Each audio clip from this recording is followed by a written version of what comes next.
क्रिकेटमा कहिलेकाहीँ हार विपक्षी टोलीसँग होइन, हार पिच र कन्डिसनसँग हुन्छ। कल्पना गर्नुहोस्, एउटा नेपाली ब्याटर नेपालको फ्ल्याट पिचमा सहज रूपमा ब्याटिङ गरिरहेको छ। बल सिधै ब्याटमा आइरहेको छ, ब्याटरले कभर ड्राइभ गर्छ, चौका, फ्लिक गर्छ, फेरि चौका, सबै कुरा सामान्य देखिन्छ। तर त्यही ब्याटरलाई केही घण्टापछि अस्ट्रेलियाको बाउन्सी पिचमा उभाइयो भने के होला? पहिलो बल ब्याटरले नेपालमा जस्तै ठुलो शट खेल्न खोज्छ, तर यसपटक बल अपेक्षा गरे भन्दा धेरै माथि बाउन्स हुन्छ। बल ब्याटको बीचमा होइन, सानो एज लाग्छ र बल सिधै स्लिपको फिल्डरतर्फ जान्छ अनि ब्याटर पभिलियनतर्फ। यही एउटा सानो फरकले अन्तर्राष्ट्रिय क्रिकेटमा सयौं इनिङहरू परिवर्तन गरेको छ र अब यही चुनौती सामना गर्न नेपाली टोली टप एन्ड टी20 सिरिज खेल्न अस्ट्रेलिया जाँदैछ।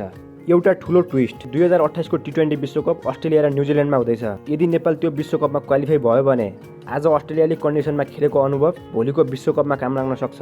के नेपाली टोली यो पिचमा सफल हुन सक्छ त? नेपालको माइन्डसेट कस्तो हुनुपर्छ र नेपालले कस्ता खेलाडीलाई अवसर दिन सक्छ त? आउनुहोस् आजको भिडियोमा कुरा गरौँ। च्यानलमा नयाँ हुनुहुन्छ भने पक्कै पनि सब्स्क्राइब गर्नुहोला। पहिलो नजरमा हेर्दा यो सिरिज सामान्य टी20 जस्तो लाग्न सक्छ। हुन पनि यो एउटा फ्रेन्डली सिरिज मात्र त हो, तर वास्तविकता अलिकति फरक छ। किनकि यो सिरिजमा नेपालले केवल एउटा रन बनाउने र एउटा विकेट लिने परीक्षा मात्र हुँदैन। नेपाली खेलाडीले आफूलाई विश्वस्तरीय क्रिकेट कन्डिसनमा कसरी बदल्न सक्छन् भन्ने कुराको परीक्षा हुनेछ। अन्तर्राष्ट्रिय क्रिकेटमा स्किल महत्त्वपूर्ण हुन्छ, तर त्यसअघि कन्डिसन अझ ठुलो महत्त्वपूर्ण हुन्छ र यही कारणले अस्ट्रेलियाको भ्रमण नेपाली टोलीका लागि निकै महत्त्वपूर्ण हो। अब कुरा गरौँ, आखिर अस्ट्रेलियाको पिचलाई यति चुनौतीपूर्ण किन मानिन्छ त? कारण एउटै हो, पेस र बाउन्स। अस्ट्रेलियाका पिचहरू सामान्यतया नयाँ बलमा राम्रो गति र अतिरिक्त बाउन्स दिने खालका मानिन्छन्। यसको अर्थ नेपालमा सहज रूपमा ब्याटमा आउने बल अस्ट्रेलियामा असहज बन्न सक्छन्। त्यही बल, त्यही बलर, तर परिणाम बिल्कुलै फरक। यही कारणले विश्वका धेरै महान ब्याटरहरूले पनि अस्ट्रेलियाको पहिलो भ्रमणमा निकै सङ्घर्ष गरेका उदाहरणहरू छन्। किनकि यहाँ ट्यालेन्टले मात्र पुग्दैन, कन्डिसन बुझ्न जान्नुपर्छ। धेरै समर्थकले चाहन्छन् टी20मा पहिलो ओभरदेखि नै चौका र छक्काको वर्षा होस्, तर अस्ट्रेलियाको पिचमा त्यही सोच कहिलेकाहीँ सबैभन्दा ठुलो गल्ती बन्न सक्छ। किनकि नयाँ बल, ताजा पिच र अतिरिक्त बाउन्स, यी तीनवटै कुरा सुरुवाती ओभरमा बलरको पक्षमा हुन्छ। त्यसैले नेपालका लागि पहिलो 5 ओभर केवल रन बनाउने मात्र होइन, पिच बुझ्ने समय पनि हो। यदि नेपाली ब्याटरले सुरुको केही ओभरमा बाउन्स, पेस र बलको लेन्थ राम्रोसँग पढ्न सक्यो भने त्यही आधारमा पछिल्ला ओभरहरूमा आक्रामक खेल्न सजिलो हुन सक्छ।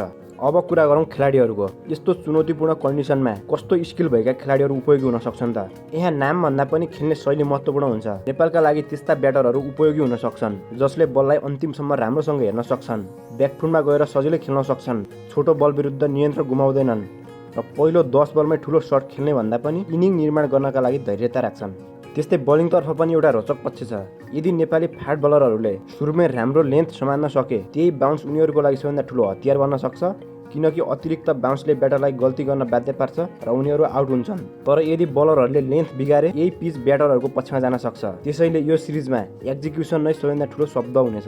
अस्ट्रेलियाको पिच नेपालका लागि चुनौती हो, तर चुनौती हुनु र हार निश्चित हुनु एउटै कुरा होइन। बरु सही योजना बनायो भने जस्तो चुनौती भए पनि जित्न सकिन्छ।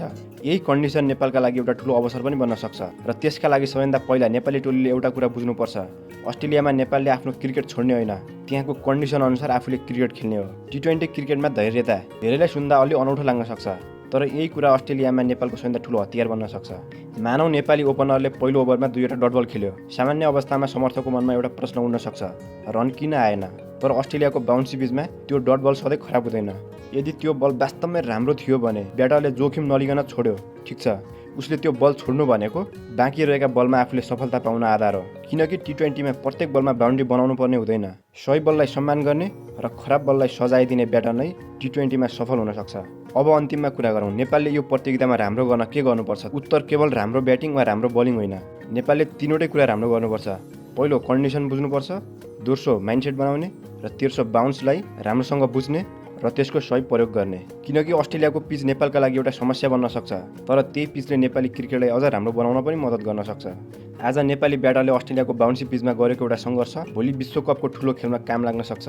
आजको एउटा कठिन सर्ट बल भोलि एउटा महत्त्वपूर्ण विकेट बचाउनबाट मद्दत गर्न सक्छ र आजको एउटा कठिन विदेशी कन्डिसन भोलि अन्तर्राष्ट्रिय क्रिकेटको सफलता बन्न सक्छ। त्यसैले टप एन्ड टी20 सिरिजमा नेपालको लक्ष्य केवल एउटा खेल जित्ने होइन, लक्ष्य हुनुपर्छ अस्ट्रेलियन माइन्डसेटलाई बुझ्ने, कन्डिसनलाई सही प्रयोग गर्ने र त्यही अनुभवलाई भविष्यको ठुला मञ्चमा लिएर जाने।